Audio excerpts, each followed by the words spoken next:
जड़ कर्म चेतन बंधकारु कर्म के अवसान का, कह कर स्वरूप यथार्थ जग का जो किया उपकार है, उसके लिए जिन वाणी माँ को वंदना शत बार है, वंदना शत बार है, वंदना शत बार है।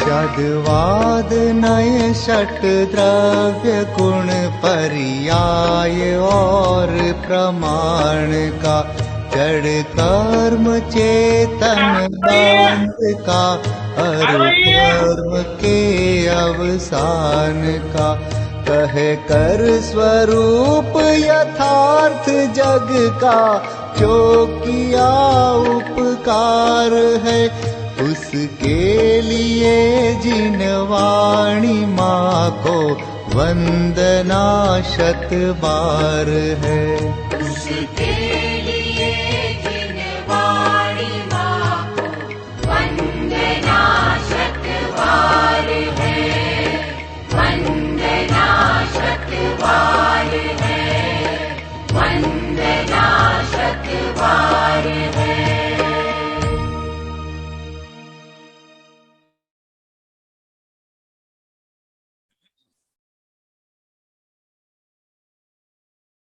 सभी सावधान हो जाएं।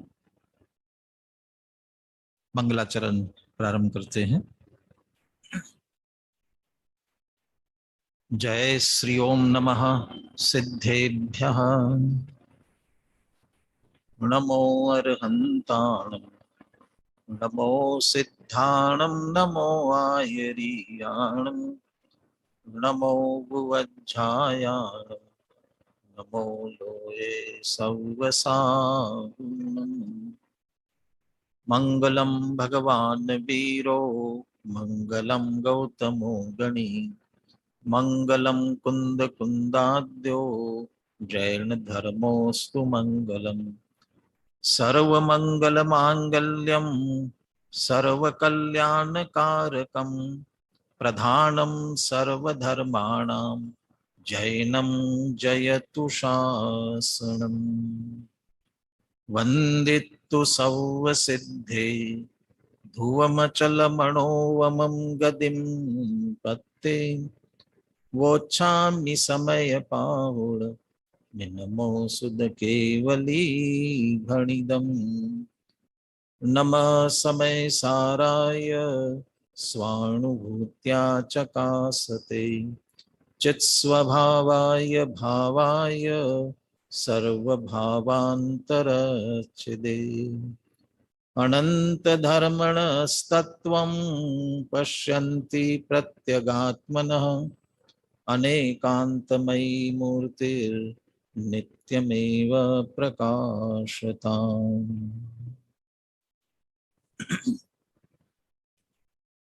आचार्य कुंद कुंद देव विरचित समय सार परमागम, आचार्य अमृत चंद्र कृत इसकी आत्मख्याति टीका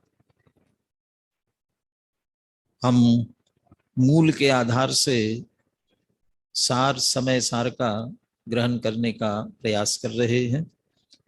जीवाधिकार की अपनी चर्चा चल रही है। बीच में कुछ व्यवधान के पश्चात पुनः हम चर्चा प्रारंभ करने जा रहे हैं। पिछली कक्षा में 60 नंबर की गाथा तक की चर्चा अपनी पूर्ण हुई थी। इस अधिकार में जीव अजीव नहीं है, अजीव जीव नहीं है।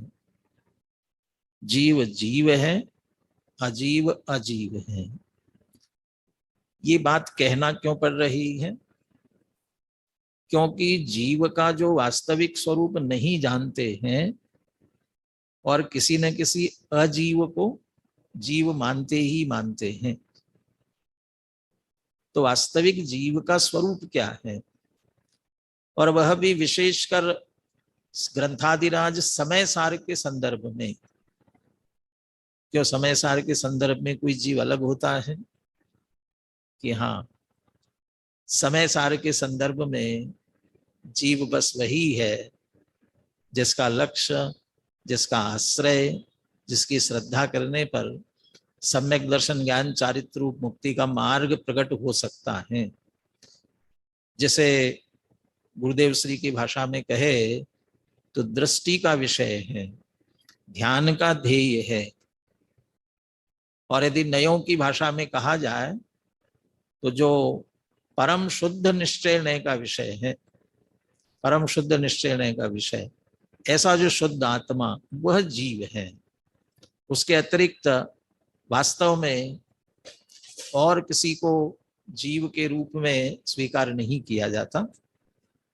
ऐसे टंकोत्कीर्ण जीव का लक्षण 49वीं गाथा में कहा। फिर जब वह जीव अरस है, अरूप है, अगंध है, अस्पर्श है, अशब्द है, अनिर्दिष्ट संस्थान है, अलिंग ग्रहण है और चैतन्य गुण लक्षण वाला है, तब 50 से 55 तक की गाथाओं में कहा था कि ये वर्णादि ये जीव के नहीं है। और वहां वर्णादि से लेकर गुणस्थान पर्यंत 29 भावों का उल्लेख किया और स्पष्ट रूप से ये कहा कि ये सभी पोगल दव्य परिणाम निपन्न, पुद्गल द्रव्य के परिणाम से निष्पन्न है। ये जीव कैसे हो सकते हैं? तत्काल शिष्य ने अगली गाथाओं में प्रश्न किया, आप तो कहते हो जीव के नहीं है, लेकिन अन्यत्र उन्हें शास्त्र, अन्य शास्त्रों में आगम में ही जीव का कहा गया है, आप यहाँ निषेध करते हो, वो कैसे? तो आचार्य देव ने उत्तर दिया था कि ये व्यवहार से जीव के कहे जाते हैं, वास्तव में जीव के नहीं हैं। यदि व्यवहार से जीव के कहे जाते तो क्यों कहे जाते हैं? क्या संबंध है इनके साथ में? और निश्चय से क्यों नहीं कहे जाते हैं? कहते व्यवहार से देखा जाए तो दूध पानी की तरह संबंध इनका जानना। दूध और पानी की तरह इनका संबंध है, संयोग संबंध है। और उस संयोग संबंध को देख करके ये जीव के है ऐसा कहा जाता है, परंतु वास्तव में जीव के नहीं है। क्यों नहीं है? क्योंकि तादात्म्य लक्षण का अभाव है। इनमें परस्पर तादात्म्य लक्षण नहीं है, इसलिए जीव के नहीं हो सकते हैं। इतनी चर्चा विगत गाथाओं में आई है। यदि आप पिछली गाथाओं की टीका की अंतिम पंक्ति पढ़ेंगे तो उस टीका में 60 गाथा 60 की टीका है, जिसमें वर्णादि में तो पहले घटित किया और फिर वर्णादि के बाद में सीधा गंध रस स्पर्श आदि 29 भावों का उल्लेख करते हुए गुणस्थान पर्यंत उन सभी भावों का उल्लेख करते हुए अंत में कहा कि जीवस्य सर्वाणि अपि न सन्ति, ये सब जीव के नहीं है। क्या हेतु दिया? तादात्म्य लक्षण संबंधा भावात्, तादात्म्य लक्षण संबंध का अभाव होने से। तादात्म्य लक्षण संबंध नहीं है इसलिए ये जीव के नहीं है। अब तत्काल शिष्य प्रश्न करता है, तो जीवस्य, अब ये अगली 61वीं गाथा की उत्थानिका, वैसे 61 से 64 गाथाएं ये इसी विषय से संबंधित है, इसलिए आदरणीय डॉक्टर भारिल जी ने गायक भाव प्रबोधिनी टीका लिखी तो इन चारों गाथाओं को एक साथ लिया है। इसलिए आज अपन इनकी चर्चा भी एक साथ ले रहे हैं। पुराने यदि आप टीकाएं देखेंगे जयचंद जी छाबड़ा के आधार से जो टीकाएं लिखी है उनमें अलग अलग 61वीं गाथा अलग है, 62वीं अलग है, 63-64 गाथा एक साथ है। अपन विषय की दृष्टि से इन्हीं चारों गाथाओं की चर्चा एक साथ ही कर रहे हैं। क्या विषय चलेगा? कहा कि वर्णादि जीव के नहीं तो क्यों नहीं है? कुतो जीवस्य वर्णादि भी सह तादात्म्य लक्षणा संबंध नास्ति इति चेत। आप कहते वर्णादि जीव के नहीं कि तादात्म्य लक्षण नहीं है इसलिए नहीं है, ये संबंध नहीं है तादात्म्य लक्षण वाला। तो शिष्य प्रश्न कर रहा है कि जीव का वर्णादि के साथ में तादात्म्य लक्षण संबंध नहीं है, ऐसा क्यों? क्यों नहीं है तादात्म्य लक्षण संबंध? कदाचित आप कहो कि मोक्ष मुक्त जीवों का न हो, संसारी जीवों में तो है। हमारे साथ तो हम देखते हैं कि वर्णादि का तादात्म्य संबंध हमारे साथ तो है। तो इसे तर्क से, युक्ति से इस बात को सिद्ध करते हैं कि वास्तव में जीव के साथ वर्णादि का तादात्म्य संबंध नहीं है। जीव का वर्णादि से कहो चाहे वर्णादि का जीव के साथ कहो, दोनों एक ही बात है, परस्पर संबंध है। तादात्म्य लक्षण संबंध इनमें परस्पर में नहीं है। क्यों नहीं है? क्या इसके पीछे तर्क है? यदि फिर भी मान लिया जाए क्या दोष आएगा, क्या आपत्ति आएगी? ये सभी पहले कुंद आचार्य मूल गाथा में इसे तर्क युक्ति से स्पष्ट करते हैं। फिर अपन अमृतचंद्र आचार्य की टीका भी देखेंगे। वे भी पुनः तादात्म्य लक्षण का लक्षण, तादात्म्य संबंध कहते किसे हैं, इसका लक्षण बहुत मार्मिक इसमें दिया हुआ है। उसकी चर्चा अपन टीका के माध्यम से आगे करेंगे। पहले मूल गाथाओं का उच्चारण में करता हूं, आप प्रयास करना, जितना भाव ख्याल में आए उतना भाव लेने का प्रयास करना, फिर अपन अर्थ करेंगे। तत्थ भवे जीवाणम संसारत्थान होन्ति वर्णादि संसारपमुक्काणम नत्थिहु वर्णादवो केयी जीवो चे वही ये दे सव्ये भावति मर्ण से जतिहि जीवस्सा जीवस्सय नत्थि विशेषो दुदे कोई अह संसारत्थाणं जीवाणं तुज्ज होन्ति वर्णादि तम्हा संसारत्था जीवारुवित्तमा वर्णा एवं पोगलदव्वं जीवोतः लक्षणेन मूढ़मदि निर्वाणमुवगदो विय जीवत्तम पोगलोपत्तो। पहले एक तथ्य बता रहे हैं, फिर उसमें से निष्कर्ष आगे आगे निकालते जाएंगे। तत्थ भवे जीवाणम संसारत्थान होन्ति वर्णादि। एक व्यवहार से पीछे कहा गया था कि जीव के वर्णादि होते हैं, लेकिन जीव के जो वर्णादि होते हैं वो कब होते हैं और कहाँ होते हैं?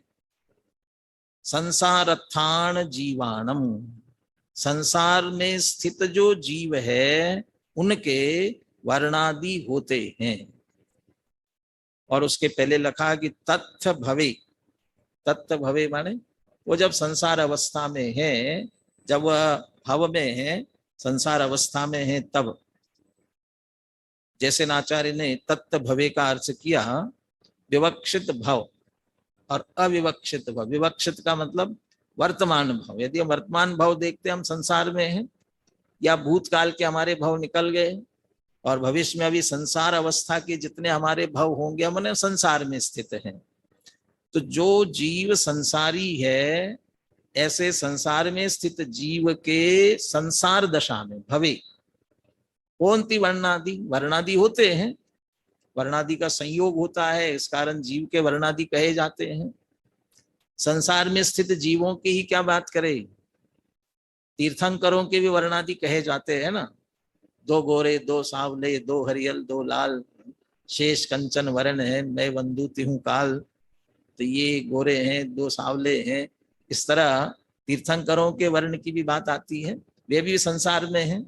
तो संसार स्थित जीवों के वर्णादि होते हैं। संसार प्रमुखाणम न थिहु वर्णादवो के, संसार प्रमुखाणम, लेकिन संसार से उत्कृष्ट रूप से पूरी तरह से जो मुक्त हुए हैं, संसार से प्रमुक्त, पूरी तरह से मुक्त। क्यों पूरी तरह मुक्त कह रहे हैं? क्योंकि हम 4 प्रकार का मोक्ष कहते हैं ना। सबसे पहला मोक्ष तो दृष्टि मोक्ष हो जाता है। और वो कहाँ होता है? वो तो चौथे गुण स्थान में हो जाता है।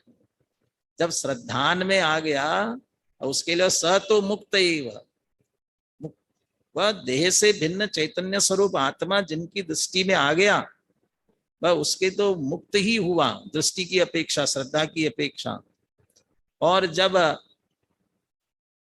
गृहस्थपना छोड़ा, संसार दशा छोड़ी, तो ये स्पष्ट रूप से जो हमारा बुद्धिपूर्वक राग था, वह हमने जगत के प्रति छोड़ करके मुनि दशा अंगीकार कर ली, तो राग मुक्त हुआ।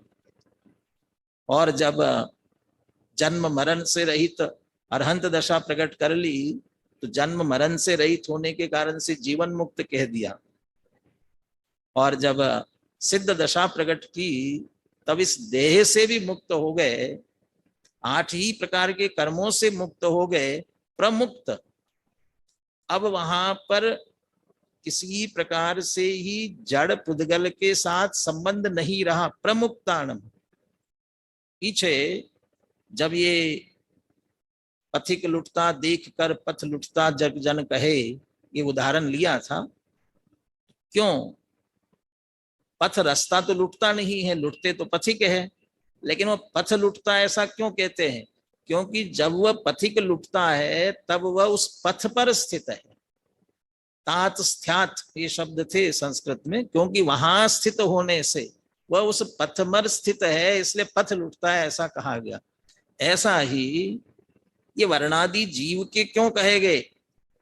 यदि जीव में कर्म नो कर्म का वर्ण देखकर, जीव में कर्म नो कर्म का वर्ण देख करके ये कहा कि वर्णादि जीव के, कर्म नो कर्म का 2 विवक्षाएं ली थी। नो कर्म माने जो शरीर प्राप्त है उसका वर्ण देखकर, तो उसका भी संयोग जीव के साथ में है। और वर्ण नाम का नाम कर्म बंधा है, उसमें भी वर्ण नाम का नाम कर्म पड़ा हुआ है, वह भी जीव के साथ संयोग में है। और ये जीव के संयोग में देखकर कर्म और नो कर्म का वर्ण जीव का ऐसा कहा गया था। लेकिन अब तो प्रमुखाणम, अब तो ये मुक्त हुए। किससे मुक्त हुए? बाकी जो 4 अघाती कर्म शेष रहे थे, उसमें नाम कर्म था, नाम कर्म से रहित हुए। उसमें वर्ण नाम कर्म था, तो वह भी चला गया। और साथ में देह मुक्त हुए। अशरीरी सिद्ध भगवान आदर्श तुम्ही मेरे, ज्ञान शरीरी त्रिविध कर्म मल वर्जित सिद्ध महंता, प्रमुक्ताणम, कर्म नो कर्म सबसे रहित हुए। अब कौन सा वर्ण रह गया? इसलिए संसार प्रमुक्ताणम नथि हो वर्णादवो के। अभी तो वर्ण की मुख्यता से बात कर रहे हैं, लेकिन आदि कह करके सारे ही 29 प्रकार के भावों की बात लेने वाले हैं। तो सभी संसार से प्रमुक्त हुए, उनके साथ में इनका किसी प्रकार का संबंध नहीं है। लेकिन फिर भी किसी को आग्रह हो, जीवो चेवहि एदे सव्वे भावत्ति मरण से जदि मरण से। फिर भी तुम यदि ये मानो, क्या मानो? जीवो चेवहि एदे सव्वे भावा, ये सारे भाव जीव है, माने वर्णादि ये जीव है। काला गोरा जीव होता है, गुणस्थान तक सभी भाव लेने हैं, वर्णादि की मुख्यता से बात करेंगे। तो ये सब भाव जीव है। यदि मन से, यदि आप ऐसा मानो, क्या आपत्ति आएगी, क्या दिक्कत आएगी? जीवसा जीवस्य नथि विशेषो दुदे कोई। दे शब्द जो है ना यहाँ पर, दे इसका संस्कृत होता है ते माने होता है तुम्हारे मत में। जो मंगलाष्टक पढ़ते हैं ना, उसमें जो अंतिम चरण आता है, उसमें 3 तरह से बोला जाता है उसे। हम तो ज्यादातर कुर्वन्तु ते मंगलम ही बोलते हैं, कुर्वन्तु ते मंगलम। लेकिन कोई पंडित जी किसी एक विशिष्ट के लिए, हम किसी एक के लिए मंगल की कामना कर रहे हो, कुर्वन्तु ते मंगलम, ते माने तुम्हारा कल्याण हो, ऐसा कहेंगे। यहाँ आगे आ जाओ ना, सामने इधर और कोई बैठे हैं, सामने आ जाओ। ते मंगलम, तुम्हारा मंगल हो, ऐसा एक व्यक्ति के लिए। और बहुत सारे हो तो क्या बोलना चाहिए? सुनील जी तो जानते हैं, कुर्वन्तु वो मंगलम, कुर्वन्तु वह, आप सबका, बहुवचन के रूप में।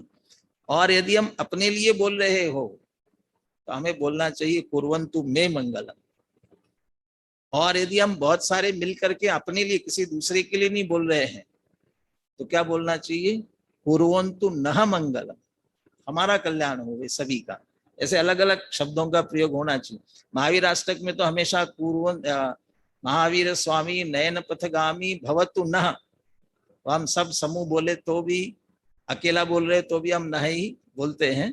ऐसे अलग अलग शब्दों का प्रयोग होना चाहिए। यहाँ ते शब्द जो अर्थ है तुम्हारा, यदि तुम्हारे मत में, तो फिर दुदे कोई, तुम्हारे अनुसार जीवस्सा जीवस्य नथि विशेषो, जीव और अजीव का फिर कोई विशेष नहीं रहा।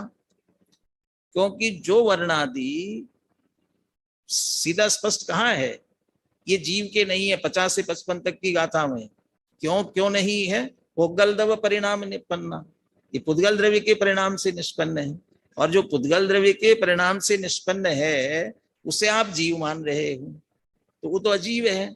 और अजीव को आपने जीव मान लिया, तो फिर जीव और अजीव में अंतर क्या रहा? माने उपयोग लक्षण वाला जीव केवल वर्णादि वाला जीव, वर्णादि वाले को भी आपने जीव माना। जीवो जीव ही एदे सव्वे भावती मन से, ये भी सब जीव है, फिर अजीव क्या है? तो जीव अजीव का कोई अंतर नहीं रहेगा। अब इससे बचने के लिए कोई ऐसा कहे, असंसारत्थानम जीवाणम तुज्ज होन्ति वर्णादि। अब तुज्ज, हमें मराठी भी दिख रहे हैं, सोनाथ जी तुज्ज, सुनील जी भी जानते हैं मराठी। तुज्ज, तुझा मतामध्ये, मराठी में तुझे, तुज्ज शब्द का ही प्रयोग किया जाता है, तुझे। अने ये प्राकृत है, मराठी प्राकृत समझ लो। प्राकृत भाषा, शौर सैनी प्राकृत, पाली प्राकृत, मराठी प्राकृत, ऐसे अलग अलग प्राकृत होती है। और प्राकृत भाषा मराठी से बहुत कुछ मिलती जुलती है।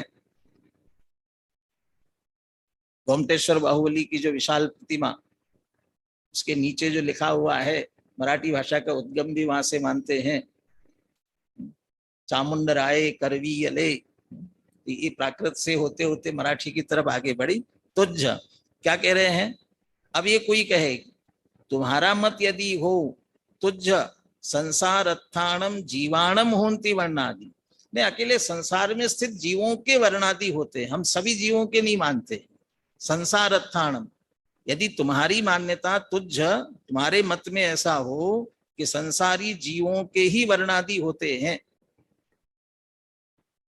तो क्या दिक्कत है? हम तो संसार में मान रहे हैं कि तम्हा संसार अथा जीवा रूपितमा वर्णा, तो फिर संसारी जीव तो रूपीपणे को प्राप्त हो गए, संसारी जीव, तो भी क्या दिक्कत हुई?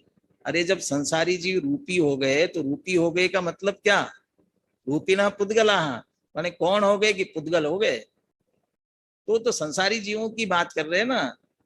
अरे जब संसारी जीव पुद्गल हुआ, अगली गाथा, एवं पोगल दवम जीवोतः लक्षणेन मूढ़मदी, तो हे मूढ़मदी, उसे कहते तुझे, तेरे मत में यदि ऐसा हो कि संसार में स्थित जीव को ही हम अकेला वर्णादि सहित मानते हैं, तो वे तुम्हारे मत से हे मूढ़मती, हे मूर्ख बुद्धि वाले, तह लक्षणेन, इस प्रकार से तो लक्षण के अनुसार, पोगल दवम जीवो, जीव क्या हो गया? पुद्गल द्रव्य हो गया, या पुद्गल द्रव्य जीव हुआ, क्योंकि वर्णादिपणे को प्राप्त हो गया, रूपी हो गया, रूपिण पुद्गला, जीव अजीव दोनों एक ही तो हुए, तो जीव पुद्गल पणे को प्राप्त हो गया। अब जीव ने पुरुषार्थ किया और पुरुषार्थ करके मुक्ति प्राप्त कर ली, तब क्या हो गया? निर्वाण को प्राप्त हो गया ना। लेकिन संसार दशा में क्या हो गया था, वो पुद्गल रूपी हो गया था। और उसने पुरुषार्थ करके मुक्ति प्राप्त कर लिया। अब निर्वाण किसे हुआ? निर्वाणम ओ गदोविय जीवत्तम पोगलोपत्तो।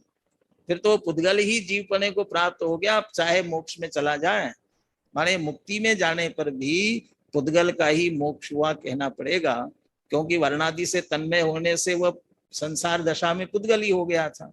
तो एक तरह से पुद्गल को मोक्ष हुआ ऐसा कहा जाएगा। और अमृतचंद्र आचार्य ने टीका में तो कहा, ऐसा कहने का अर्थ है एक द्रव्य का अभाव हो जाएगा। जीव कहाँ रहा? जीव तो पुद्गल हो गया। माने संसार दशा में भी अकेला रूपीपना माना, तो रूपी हुआ, तो रूपी को ही तो मोक्ष होगा। रूपी को मोक्ष हो गया, रूपी तो पुद्गल होता है, तो जीव कहाँ रहा? जीव का ही अभाव होगा। और जयचंद जी छाबड़ा तो अनेक जगहों पे ये कहते हैं, जीव का अभाव हुआ का अर्थ अकेला जीव का नहीं हुआ, फिर तो सर्वलोक का प्रसंग का दोष आता है, सबके ही अभाव का दोष आता है। इसलिए ये कहना चाहते हैं, वर्णादि के साथ जीव का तन्मय संबंध नहीं है, मात्र संयोग संबंध है। ये वर्तमान में संयोग देखकर वर्णादि जीव के कहे जाते हैं। साथ में हमें हमारा जो वर्णादि के साथ इतना एकत्व है ना, मैं काला, मैं गोरा, मैं ऐसा, ये जो हमारा संबंध है, इससे हमारा संबंध छुड़ाना चाहते हैं। अरे जिसके साथ तन्मय तादात में है उसकी तो चिंता नहीं है, किससे तन्मय है, पिछले गाथाओं में आया है। तादात्म्य के लिए भी उदाहरण दिया और संयोग के लिए भी उदाहरण दिया। दूध पानी की तरह संबंध इनका जानना, वर्णादि का संबंध दूध पानी की तरह है, ये अलग अलग होने वाला है। और अग्नि और उष्णता की तरह जीव और उपयोग, ज्ञान लक्षण, ज्ञान दर्शन लक्षण जो हमारा मूल लक्षण है, उसके साथ तादात्म्य संबंध है। हमें हमारे वर्ण की चिंता तो रहती है, हमारा वर्ण कहीं बिगड़ नहीं जाए, अच्छा वर्ण हो जाए, जबकि उसके साथ हमारा संबंध नहीं है। और जिस उपयोग का संबंध हमारे साथ में है, उसकी हमें चिंता नहीं है, वो बिगड़ रहा है कि सुधर रहा है कि क्या हो रहा है। तो हमारा वास्तविक तादात्म्य किसके साथ में है, ये भी हमें ख्याल में आए, उसी के साथ हमारा एकत्व रहे। इसके लिए वर्णादि के साथ तादात्म्य लक्षण नहीं है। एक तरह से तर्क से, युक्ति से, फिर आग्रह करके, माने अरे संसार दशा में तो मान लो, तो क्या आपत्ति आएगी, इस तर्क युक्ति से कुंद कुंद आचार्य ने कहने का प्रयास किया कि जीव वर्णादि जीव के नहीं है, या तादात्म्य संबंध जीव के साथ में नहीं है। कदाचित शास्त्रों में कहा जाता है तो व्यवहार से कहा जाता है, ऐसा समझना चाहिए। अब हम एक बार गाथाएं और पद्यानुवाद सुनील जी से सुनते हैं, फिर टीका की चर्चा आगे करते हैं।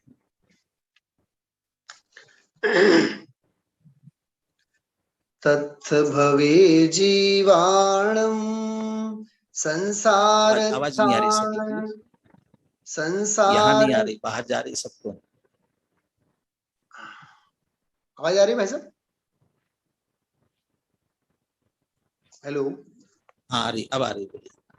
तत्थ भवे जीवाणं संसारत्थान होन्ति वन्नादि संसारपमोकाणं नत्थि हुअन्नादो के जीवो चेव हि एदे सौवे भावति मरणसे जदि जीवसा जीवसय णत्थि विशेषो दिदे कोई अह संसारथाणं जीवाणं तुज्य होन्ति वन्नादि तम्मा संसारथा जीवारुवित्तमावर्णा एवं पोगलदौवं जीवोतः लक्षणेन मूढमदि निवाणमुवगदो विय जीवत्तं पोगलोपत्तो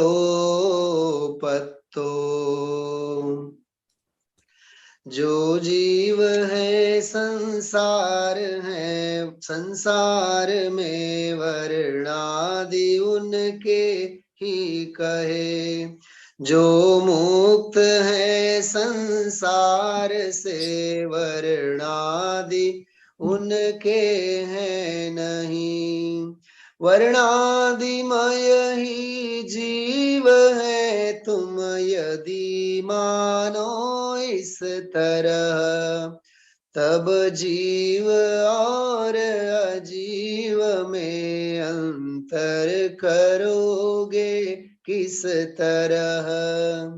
मानो उन्हें वर्णादिमय जो जीव है संसार में, तब जीव संसारी सभी वर्णादिमय हो जाएंगे। यदि लक्षणों की एकता से जीव हो पुद्गल सभी, बस इस तरह तो सिद्ध होंगे सिद्ध भी पुद्गलमयी। क्या क्या आपत्ति आएंगी हमें ख्याल में नहीं आता है। ऐसा लगता है कि हमने इतना सा मान लिया तो क्या दोष आता है। तात्विक हमारा भाव तो बिगड़ता ही है और वस्तु स्वरूप पूरा बिगड़ता है।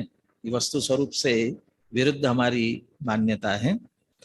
चलिए टीका से हम चर्चा प्रारंभ करते हैं और चारों गाथाओं की टीका अपने को पूर्ण करनी है।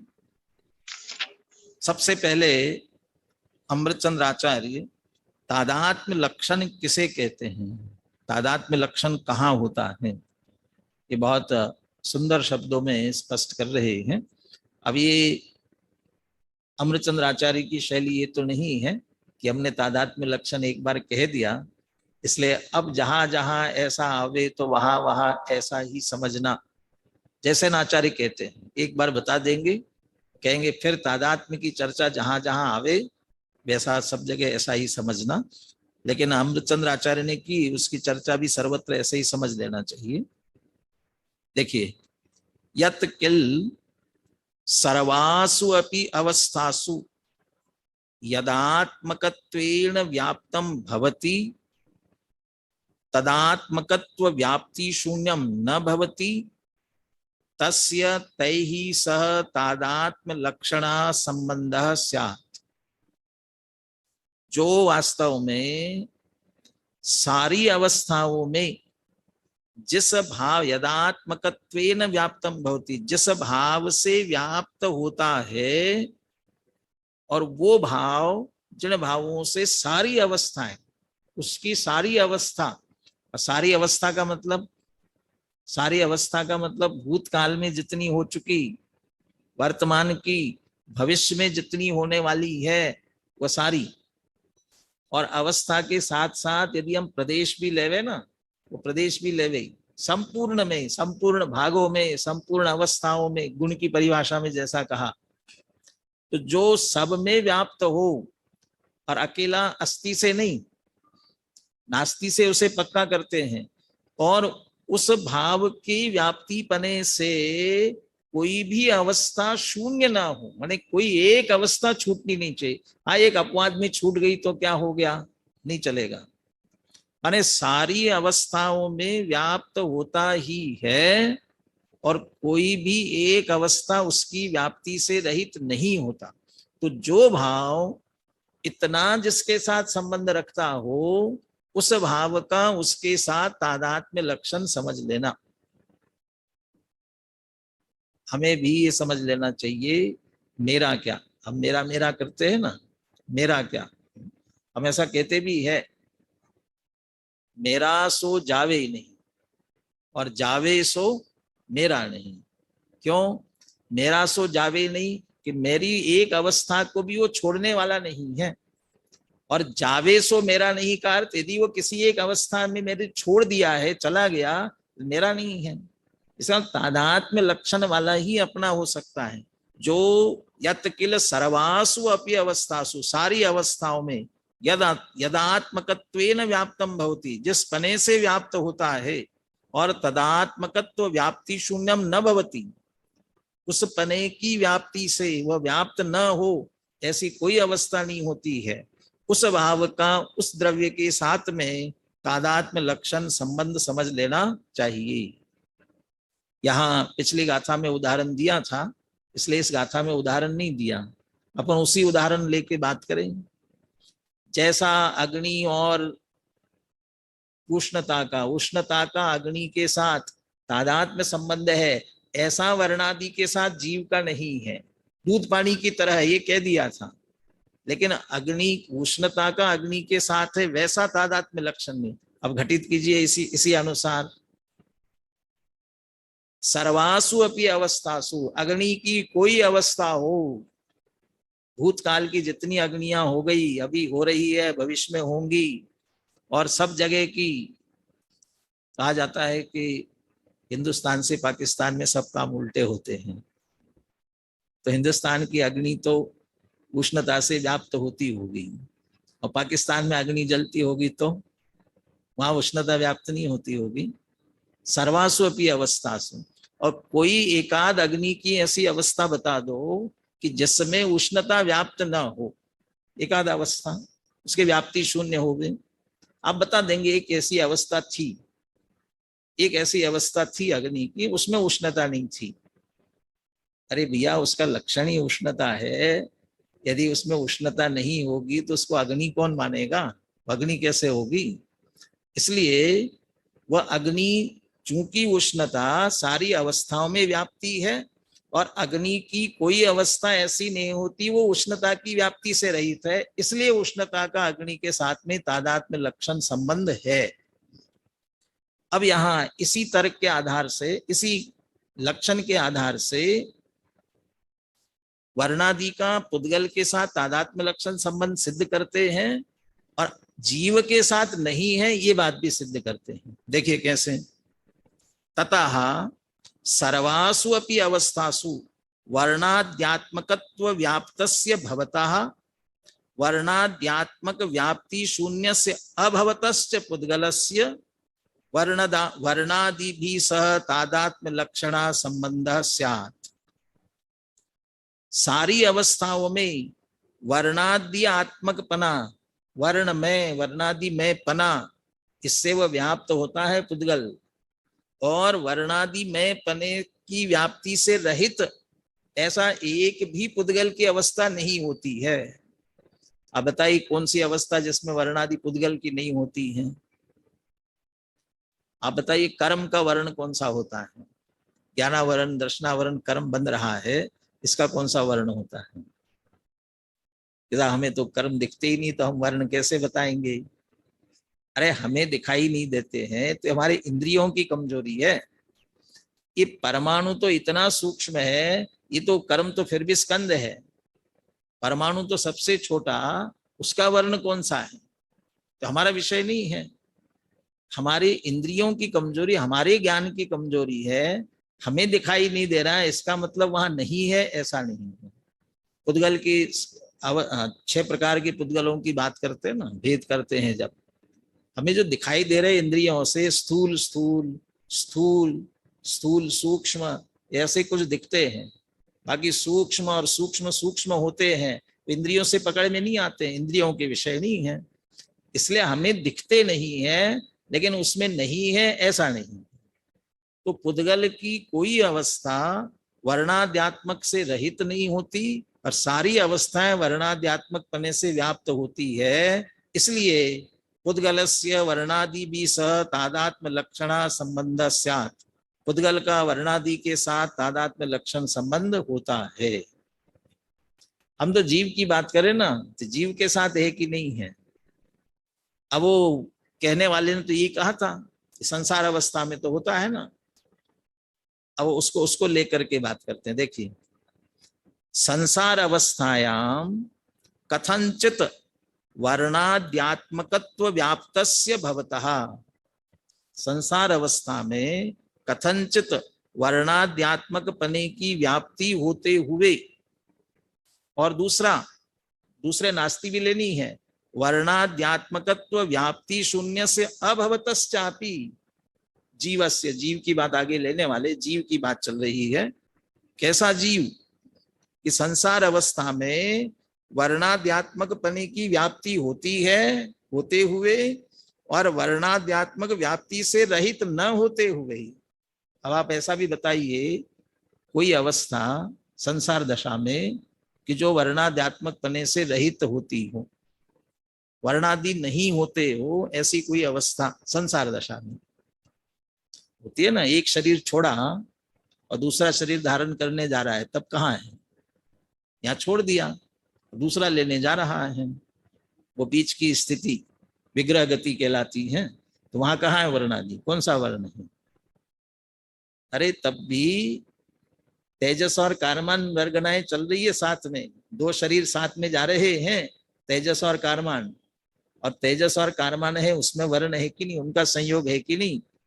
तो संसार की एक दशा जो 14वें गुणस्थान के अंतिम, जहां देह से रहित होकर के मुक्त हुए, वहां तक बिल्कुल वर्णाद्यात्मकत्व से व्याप्त है। एक एक क्षण तो बहुत बड़ा हो जाता है, असंख्यात समय निकल जाएंगे, एक समय भी ऐसा नहीं होता वर्णाद्यात्मक पने से शून्य। परंतु कथनचित, कथनचित क्यों कह रहे हैं? ये तो संयोग वाली बात है, संसार अवस्था की बात है। ऐसा होते हुए भी अभी बात बदलती है, संसार अवस्था की बात चल रही थी, मोक्ष अवस्थायाम। लेकिन मोक्ष अवस्था की बात ली जाए, मोक्ष अवस्थायाम सर्वथा सर्वथा वर्णाद्यात्मकत्व व्याप्ति शून्यस्य भवतः वर्णाद्यात्मकत्व व्याप्तस्य अभवतश्च। मुक्त अवस्था कैसी है कि वहां वर्णाद्यात्मक की व्याप्ति शून्यता और वर्णाद्यात्मक व्याप्त का न होना, माने किंचित मात्र भी वर्णादि से संबंध नहीं है। संसार अवस्था में कथनचित कहा संयोग संबंध देखते हुए।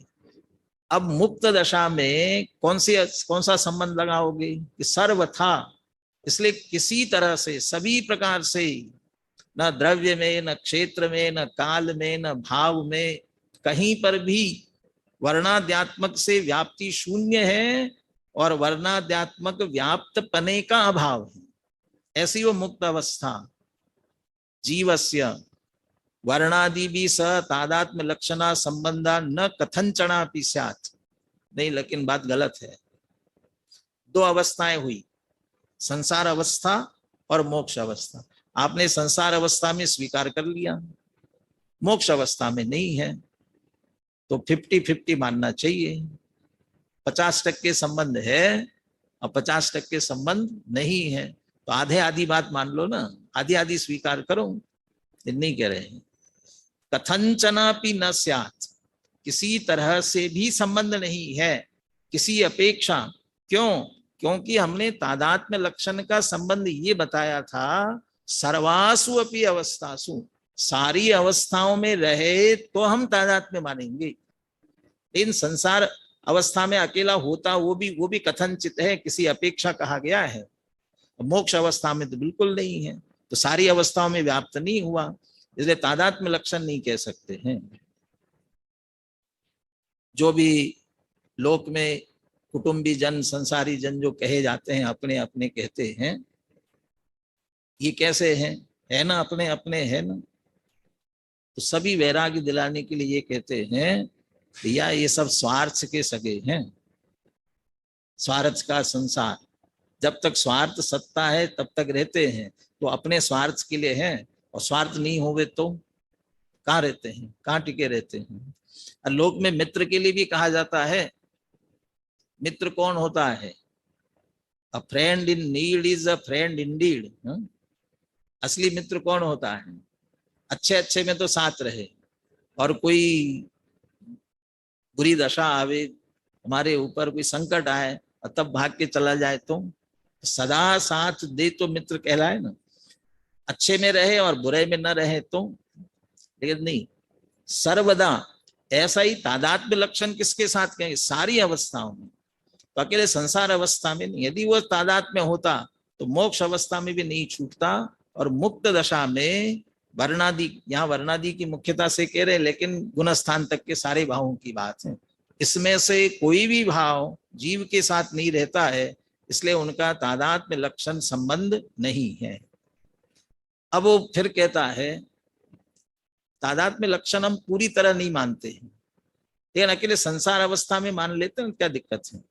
देखिए अगली गाथा की है चर्चा, जीवस्य वर्णादि तादात्म्य दुर्भिनिवेशे दोषश्चायम। फिर भी जीव का वर्णादि का तादात्म्य यदि मान लिया जाए तो ये दोष आएगा। अभी तो ये कहा कि नहीं है, फिर भी जबरदस्ती मानोगे तो ये दोष आए। क्या दोष आएगा? अब वापस तादात्म्य को दूसरी भाषा में कह रहे हैं अमृतचंद्र आचार्य, थोड़ी भाषा बदल करके, यथा वर्णादया भावा क्रमेण भावित आविर्भाव तिरोभावा भी ताभी व्यक्ति भी पुद्गल द्रव्यम अनुगच्छन्तः पुद्गलस्य वर्णादि तादात्म्यम प्रथयन्ति। वर्णादि भाव ये प्रसिद्ध कर रहे हैं, हमेशा प्रसिद्ध कर रहे हैं कि हम पुद्गल के हैं, हम पुद्गल के हैं, हम पुद्गल, हमारा पुद्गल के साथ तादात्म्य संबंध है। कैसे? भावा क्रमेण भावित आविर्भाव तिरोभावा भी ताभी व्यक्ति भी। जितनी पुद्गल की अवस्थाएं, वो पिछली टीका में तो ये कहा था कि सर्वासु अपि अवस्थासु, सारी अवस्था। तो अवस्था होती कैसे कि उत्पाद वैसे होती है, तो कुछ उत्पन्न हो रही, कुछ नष्ट हो रही है। आविर्भाव तिरोभाव, तो जो पुद्गल की आविर्भाव रूप उत्पन्न होने वाली, तिरोभाव व्यय होने वाली जितनी अवस्थाएं हो रही है क्रमशः, एक साथ तो आविर्भाव तिरोभाव होगा नहीं, आविर्भाव होगा तिरोभाव होगा। ये जो हो रही है उन सारी व्यक्तियों के साथ वर्णादि पुद्गल द्रव्यम अनुगच्छन्ता, वो पुद्गल द्रव्य का ही अनुसरण करते हैं। माने जब ऐसा नहीं है कि उन्नति की तरफ आ गए तो साथ दे दिया और व्यय की तरफ चले गए तो साथ छोड़ दिया, स्वार्थी संसारी जीवों की तरह, ऐसा नहीं। वह वर्णादि व्यय उत्पन्न के समय भी साथ है और व्यय के साथ भी। समुद्र में लहर उठती है, पानी वो उछला तो पानी है, और व्यय चला गया तो भी पानी है, तो पानी की ही लहर है। ऐसे वर्णादि पुद्गल द्रव्य का ही अनुसरण करते हैं। पुद्गल द्रव्यम अनुगच्छन्ता पुद्गलस्य वर्णादि तादात्म्यम प्रथयन्ति, पुद्गल का वर्णादि के साथ तादात्म्य सिद्ध करते हैं। तथा जैसे वर्णादि पुद्गल के साथ इतना तादात्म्य सिद्ध कर रहे हैं, ऐसा जीव के साथ नहीं करते। क्यों? तथा वर्णादया भावा क्रमेण भावित आविर्भाव तिरोभावा भी ताभी व्यक्ति भी जीवम अनुगच्छन्तः जीवस्य वर्णादि तादात्म्यम प्रथयन्ति इति यस्य अभिनिवेशः। ऐसा जो माने, ये ऐसा ही इसी तरह से वह जीव के साथ भी वर्णादि सारी अवस्थाओं में, माने संसार में भी, और जीव की यदि मुक्त दशा भी उत्पन्न होगी तब भी वह वर्णादि जीव के साथ अनुगमन करते हैं। ऐसा किसी का दुरभिनिवेश हो, ऐसी किसी की मिथ्या मान्यता हो, दुराग्रह हो, आग्रह हो, तब क्या दोष आएगा? यस्य अभिनिवेशः, जिसका ऐसा मिथ्या अभिप्राय है, तस्य उसकी मान्यता में शेष द्रव्य असाधारणस्य वर्णाद्यात्मकतस्य पुद्गल लक्षणस्य जीवेन स्वीकरणात्। उसने क्या किया? जो वर्णाद्यात्मक पना, ये किसका लक्षण है? स्पर्श रस गंध वर्णवंतः पुद्गलाः, ये पुद्गल का लक्षण था।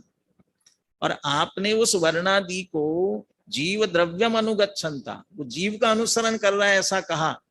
ऐसा तुम्हारा दुराग्रह है, तो फिर तुमने शेष द्रव्य असाधारणस्य, जो अन्य द्रव्यों में नहीं है इसलिए असाधारण है, ऐसी जो वर्णाद्यात्मक पना पुद्गल लक्षण से, पुद्गल का लक्षण है, और उसको आपने किसमें लगा दिया? जीवेन स्वीकरणा, आपने जीव के साथ उसे स्वीकार किया। माने जीव का भी अनुसरण कर रहे तो जीव का लक्षण हुआ। इससे क्या दिक्कत आई? जीवेन स्वीकरणा, जीव के साथ स्वीकार करने के कारण से जीव पुद्गलयो अविशेष प्रसक्तौ, तो जीव और पुद्गल अविशेष हुए, समान हुए, दोनों एक ही हो गए। जीव और पुद्गल में कोई अंतर ही नहीं रहा। अविशेष प्रसक्तौ सत्याम, ऐसा होने पर पुद्गलेभ्यो भिन्नस्य जीव द्रव्यस्य अभावात्, फिर तो पुद्गल से भिन्न जीव द्रव्य ही नहीं रहा, वो भी पुद्गल हो गया। जीव था, उसमें पुद्गल का लक्षण घटित हो गया, वो भी जीव हुआ। तो पुद्गल से भिन्न जीव द्रव्य का, जीव द्रव्य से अभावात, जीव द्रव्य के अभाव होने से भवत्येव जीवाभाव, जीव का ही अभाव हो जाएगा। तो हम अपना नाश करके ऐसी मान्यता करना, लोक में जैसा कहते हैं ना, अपने पैर पर कुल्हाड़ी मारना, ऐसी ऐसी स्थिति है। हमने अपने को वर्ण वाला, गंध वाला, यहाँ तक कि गुणस्थान वाला, मार्गण स्थान वाला, राग वाला, द्वेष वाला, यदि ये सब मान लिया, इसका मतलब जीवाभाव, हमने अपना ही अभाव कर दिया, हमने अपनी स्वीकृति नहीं की। ये दुराग्रह होता है तो जीव का ही अभाव हो जाएगा। अब इससे बचने के लिए वो कहता है, संसार अवस्थायाम एव जीवस्य वर्णादि तादात्म्यम इति अभिनिवेशे अपि एवमेव दोषा। हम कहते हैं हम सर्वथा हमेशा नहीं मान रहे हैं, सिर्फ संसार अवस्था में मानते हैं। मात्र संसार अवस्था में जीव का वर्णादि के साथ तादात्म्य है, ऐसा हम मानते हैं। ये ऐसा भी मानोगे तो भी अयमेव दोषः, यही दोष आएगा, जीव का ही अभाव होगा, वही दोष आएगा। कैसे? यस्य तु संसार अवस्थायाम जीवस्य वर्णादि तादात्म्यम अस्ति इति अभिनिवेशः, जिसका ये मिथ्या अभिप्राय है, उल्टी मान्यता, क्या मान्यता है? संसार अवस्थायाम जीवस्य वर्णादि तादात्म्यम अस्ति, अकेले संसार अवस्था में जीव का वर्णादि के साथ तादात्म्य है, इतना ही मान लिया, इसमें क्या दिक्कत है? तस्य तदानीं स जीवो रूपित्वम अवश्यम अवाप्नोति, तो उसकी मान्यता में वास्तव में तो होने वाला नहीं है। तुम्हारी मान्यता के अनुसार हो जाए तो पता नहीं क्या क्या हो जाए, हम क्या क्या मानते रहते हैं। मन में होए सो वचन उचरिए, वचन होए सो तन सो करिए, मन में होए सो वचन उचरिए, यदि हो जाए तो क्या क्या हो जाएगा कहा नहीं जा सकता। ऐसे हमारी उल्टी मान्यता के अनुसार होने लग जाए तो क्या क्या हो जाएगा। हम तो चाहेंगे कि पैसे के पेड़ लग जाए, अब पेड़ में पैसे लगने लग जाए। बच्चे कल्पनाएं करते हैं ना, बढ़िया आइसक्रीम के पहाड़ होवे, वहां खूब सारी चॉकलेट होवे, और उनकी मान्यता के अनुसार तो हो जाए तो मजा आ जाए। ऐसा कहाँ होने वाला है? वो उसके अनुसार, यदि वो मान रहा है कि संसार अवस्था में जीव का वर्णादि के साथ तादात्म्य हो जाए, तस्य तदानीम स जीवो, उसकी मान्यता में तब वह जीव रूपित्वम अवश्यम अवाप्नोति, रूपी पने को अवश्य प्राप्त हो। क्यों? क्योंकि आपने वर्णादि से तन्मय माना, वर्णादिपना रूपी पुद्गल का लक्षण है, तो जीव रूपी हो गया, पुद्गल हो गया। रूपित्वम अवश्यम अवाप्नोति, तो भी क्या दिक्कत है? आगे कहते हैं, रूपित्वम च शेष द्रव्य असाधारणम कस्यचित् द्रव्य से लक्षणम अस्ति। रूपी हो गया तो क्या दिक्कत होगी? अरे भैया, रूपीपना शेष द्रव्य असाधारणम, किसी अन्य द्रव्यों में नहीं है, ऐसा असाधारण किसी द्रव्य का लक्षण है। किस द्रव्य का लक्षण है? ततः रूपित्वेन लक्ष्यमाणम यत्किंचित भवति स जीवा भवति। जो रूपीपना किसी का लक्षण है और वह उससे लक्षित होने वाला जो कुछ है वो जीव होगा, क्योंकि लक्षण घटित हुआ, इससे लक्षित होने वाला जो कोई है वह जीवा भवति, वह जीव होगा। तो कौन हो गया? रूपित्वेन लक्ष्यमाणम पुद्गल द्रव्यमेव भवति, रूपीपने से लक्षित जो पुद्गल द्रव्य होता है, आपने वह लक्षण जीव में घटित किया तो जीव क्या हुआ कि पुद्गल हुआ, या पुद्गल क्या हुआ कि जीव हुआ, दोनों का लक्षण एक हो गया। तो उससे क्या हुआ? एवं पुद्गल द्रव्यम एव स्वयं जीवो भवति न पुनरितरः कतरोपि, तो पुद्गल द्रव्य ही जीव हुआ, क्योंकि रूपी लक्षण आपने उसमें घटित कर दिया और वही जीव मानते हो, तो पुद्गल द्रव्य ही जीव हुआ। उससे भी क्या दिक्कत आएगी? तथा च सती, आप अकेले संसार अवस्था के लिए कह रहे थे, तो संसार अवस्था में तो पुद्गल है वही जीव हो गया, क्योंकि उसका लक्षण उसमें घटित हो गया, पुद्गल द्रव्य ही जीव हो गया, वही मालिक बन करके बैठ गया। जब वह संसार अवस्था में था तब तथाच सती, ऐसा होने पर मोक्ष अवस्थायाम अपि, फिर मोक्ष अवस्था में भी क्या हो जाएगा, नित्य स्वलक्षण लक्षितस्य द्रव्यस्य सर्वासु अपि अवस्थासु अणपायित्वात् अनादि निधनत्वेन पुद्गल द्रव्यमेव स्वयं जीवो भवति न पुनरः इतरः कत्रोपि, कि मोक्ष अवस्था में छूटने वाला नहीं है। क्यों? क्योंकि लक्षण कैसा होता है, किसी का भी लक्षण हो तो कैसा होता है, वह लक्षण उसके साथ सर्वदा रहता है, कभी छूटता नहीं है। मोक्ष अवस्थायाम अपि नित्य स्वलक्षण लक्षितस्य द्रव्यस्य, सदैव जो अपने लक्षण से लक्षित होने वाला द्रव्य, और कैसा, सर्वासु अपि अवस्थासु अणपायित्वात्, लक्षण कैसा होगा, किसी भी अवस्था में न छूटे, सभी अवस्थाओं में अणपाई, नाश नहीं होगा, सर्वदा रहने वाला, इसलिए अनादि निधनम। तो अनादि निधनपना होने से मोक्ष अवस्था में भी वह रूपीपना नहीं छूटने वाला, पुद्गलपना नहीं छूटेगा। तब पुद्गल द्रव्यमेव स्वयं जीवो भवति, मोक्ष दशा में भी पुद्गल ही जीव हो जाएगा। न पुनरितरः कतरोपि, तो क्या दिक्कत है? तो वो तो वैसी स्थिति हुई, अंधा बाटे जेवड़ी और दूसरे पीछे से वो बकरी खाती जाती। कहते हैं अंधा को यदि रस्सी बांट रहा हो तो रस्सी यदि बांटता जाता है और पीछे से बकरी खाती जा रही है, तो वो समझ रहा है कि मैं तो बांट रहा हूं, बहुत बहुत लंबी रस्सी तैयार हो गई होगी। ऐसा ही पुरुषार्थ करके समझ रहा है हम तो मोक्ष चले जाएंगे। तुमने वर्णादि को मोक्ष मान लिया तो उसका मोक्ष हो गया, तो मोक्ष के मजे तो वर्णादि पुद्गल लेगा, हमें क्या मिलने वाला है, वहां हमारा तो अस्तित्व ही नहीं रहेगा। इसलिए विपरीत मान्यता से पुद्गल द्रव्य ही मोक्ष अवस्था में भी जीव ही होगा। इससे क्या होगा, तथाच सती तस्यापि, माने वहां उस मोक्ष दशा में भी तस्यापि पुद्गलेभ्यो भिन्नस्य जीव द्रव्यस्य अभावात् भवत्येव जीवाभावः, उस दशा में भी पुद्गल से भिन्न जीव द्रव्य का अभाव हो गया मोक्ष दशा में, तो भवत्येव जीवाभावः, तो फिर जीव का ही अभाव हो जाएगा। ये सब हो जाएगा। दोषश्चायम, ये तो दोष दे रहे हैं, ऐसा तर्क दे रहे हैं, ऐसा तो कभी होने वाला नहीं है।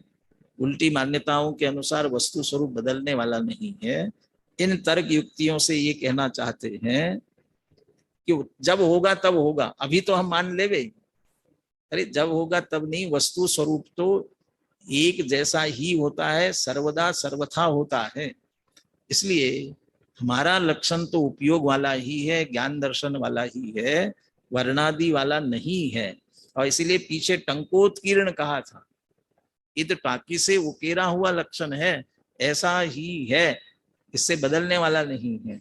फिर भी हमारा अनादि का आग्रह पड़ा हुआ है, हम तो देह वाले हैं, हम तो राग द्वेष वाले हैं, अभी तो गुणस्थान वाले, मानगणा स्थान वाले हैं, तो उनसे दृष्टि हट करके उपयोग लक्षण जो मूल जीव का स्वरूप है उसकी तरफ आवे, इसके लिए तर्क युक्ति से ये कहने का प्रयास किया। मोक्ष दशा में तो पर्याय में, प्रगट पर्याय में वर्णादि से रहित अशरीरी होने ही वाला है, परंतु अभी भी स्वभाव की दृष्टि से इनसे रहित शुद्ध चैतन्य मात्र ही जीव है, ऐसा हमें बराबर स्वीकार करना चाहिए। इस तरह से हम अपने को उपयोग के साथ ही तन्मय तादात्म्य माने, वर्णादि के साथ नहीं माने। कल अपन 65-66वीं गाथा और 38-39वां कलश, इतनी चर्चा कल की कक्षा में लेंगे। आप पढ़ करके आएंगे, वैसे सरल विषय है, कोई कठिन विषय नहीं है। पुनः ये सिद्ध करेंगे, इसलिए वर्णादि भाव जीव नहीं है। क्यों नहीं है, पुनः नई तर्क युक्तियां हमारे सामने देते जाएंगे, तो हमारी दृष्टि उधर से हट करके हमारे मूल जीव लक्षण की तरफ आवे। हम सभी उपयोग लक्षण से लक्षित जीव का आश्रय करे, इसी मंगल भावना के साथ अभी की चर्चा अपन करेंगे।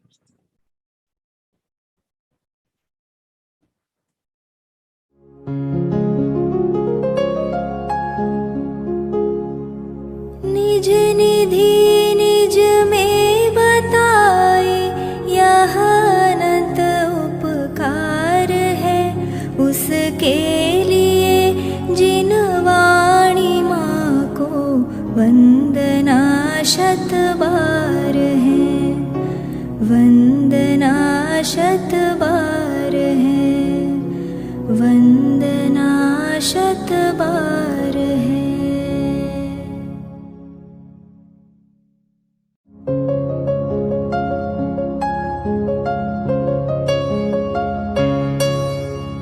हे जिनवाणी भारती तो ही जपो दिन रैन, जो तेरी शरणा गहे सो पावे सुख चैन।